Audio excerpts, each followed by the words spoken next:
This is not Arab Spring. Nobody is asking for regime change in Turkey. At the end of the day, Prime Minister Erdogan has won 3 consecutive elections. The last time in 2011 was 49.5% of the votes.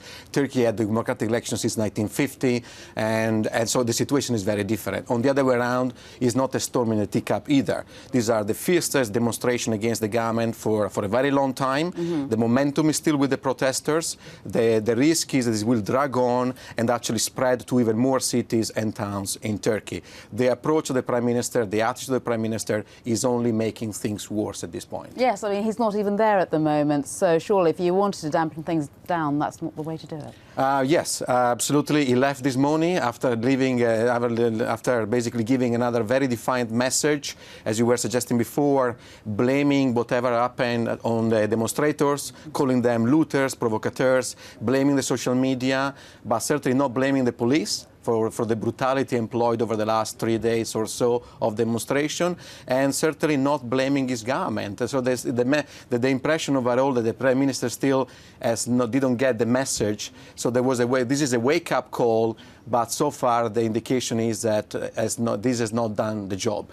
No, and it's interesting, isn't it? It's not just inside of Turkey. We've heard the White House tonight coming out, urging for restraint.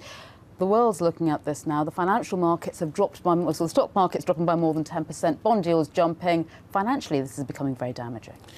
It is, in the sense that in terms of timing, the unrest couldn't be worse time. The Turkish lira, Turkish assets were already under pressure last week because of this global emerging market sell-off. Now we had the protest, lots of uncertainty about what is next. So today we have a significant sell-off on the market side. Having said that, again, it remains to be seen whether this will continue, will drag on, yes. Because on the other way around, even if Turkey is very dependent on inflows from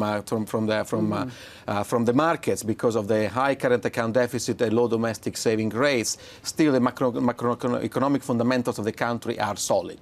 So the question here is for Erdogan at this point to try to get himself out of the corner where he actually put himself. And potentially, as you say, you know, in the past, Turkey's had a pretty good economic record up to now. This could be very damaging, though. We're hearing about 2-day general strikes. We've talked about the markets there. Yeah. All of this doesn't really bode well, does it? I think the risk could become significant only if suddenly the investors decide that Erdogan is no longer the right man to run the country. At this point, the advantage Erdogan has is the amount of credibility that he has basically gained over the last 10 years in the eyes of foreign investors and domestic investors. And secondly, the fact that there is nobody else that can take over his job. The opposition in Turkey, the political opposition across the political spectrum remains utterly uninspiring and certainly unelectable. That is the advantage that Erdogan has still.